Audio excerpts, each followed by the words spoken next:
So, have you ever stopped to think about what ghost stories look like in the age of the internet? I mean, forget about dusty old books or tales told around a campfire.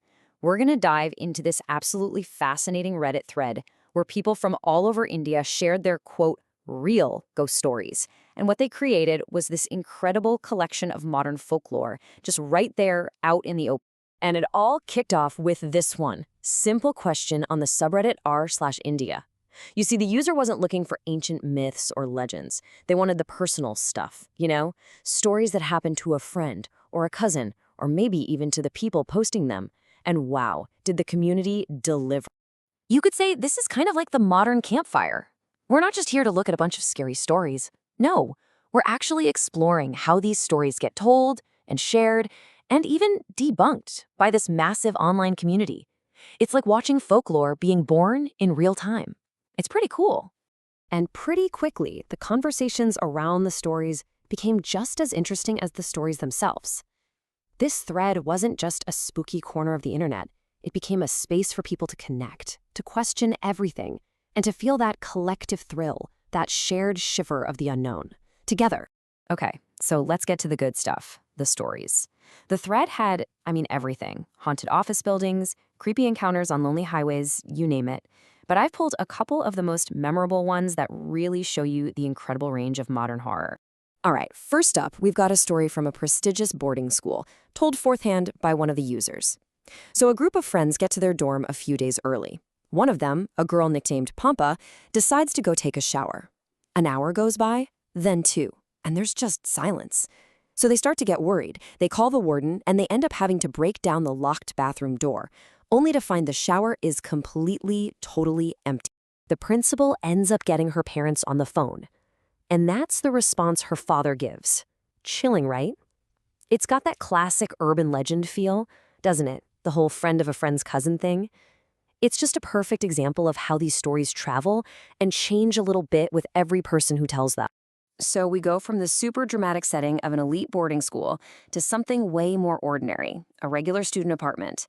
And this next one is brilliant because it shows how horror can pop up in the most everyday, mundane situations. Seriously, you're not going to believe this.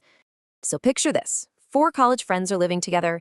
Every single night, their cook makes exactly 20 chapatis. 5 for each of them. Simple enough.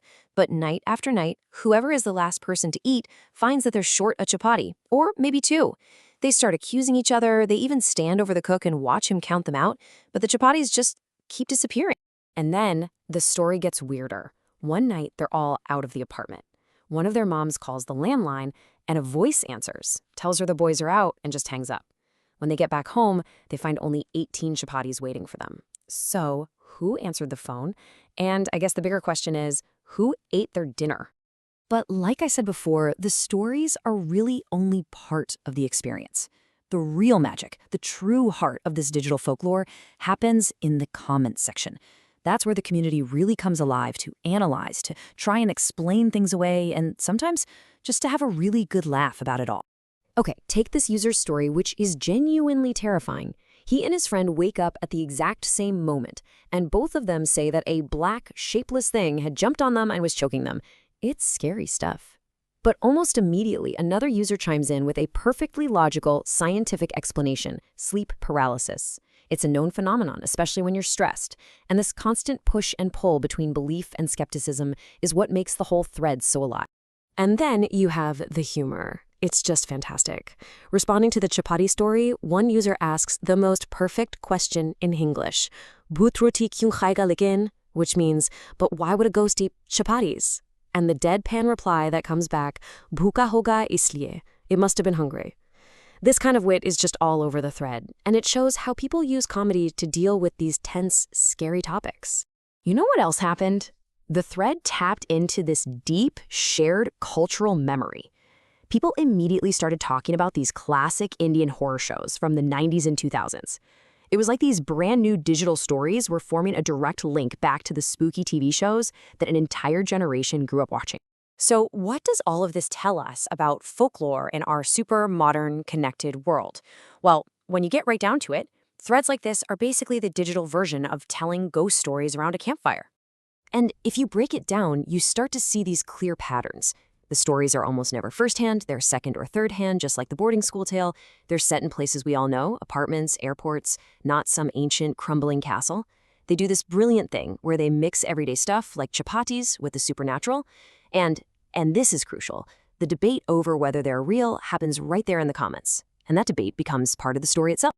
So here's the key takeaway. These aren't just static stories being told by one person. They are living, breathing narratives that are built and questioned and added to by an entire community. The story of the missing chapatis isn't just the original post. It's also every single joke, every theory, and every skeptical comment that comes after it. Which brings us all the way back to where we started, right? That original poster asked for a real ghost story. But after going through all of this, what does real even mean here? I mean, after reading hundreds and hundreds of comments, there's zero definitive proof of anything paranormal. Not a single photo or video that actually holds up. But the thread does prove something else. Something, I would argue, that's way more interesting. It proves that our need for these stories is 100% real. That desire to share a spooky moment, to bond over a mystery, to laugh at how absurd a chapati-stealing ghost is, that's a deeply human thing. The reality isn't in the ghost. It's in the community that comes together to tell its story. And that really just leaves us with one final thought. In a time when you can look up almost any fact in seconds, when science can explain so much of our world, why do we still go out of our way to create and share these little pockets of mystery? What does our obsession with the unexplained really tell us about ourselves?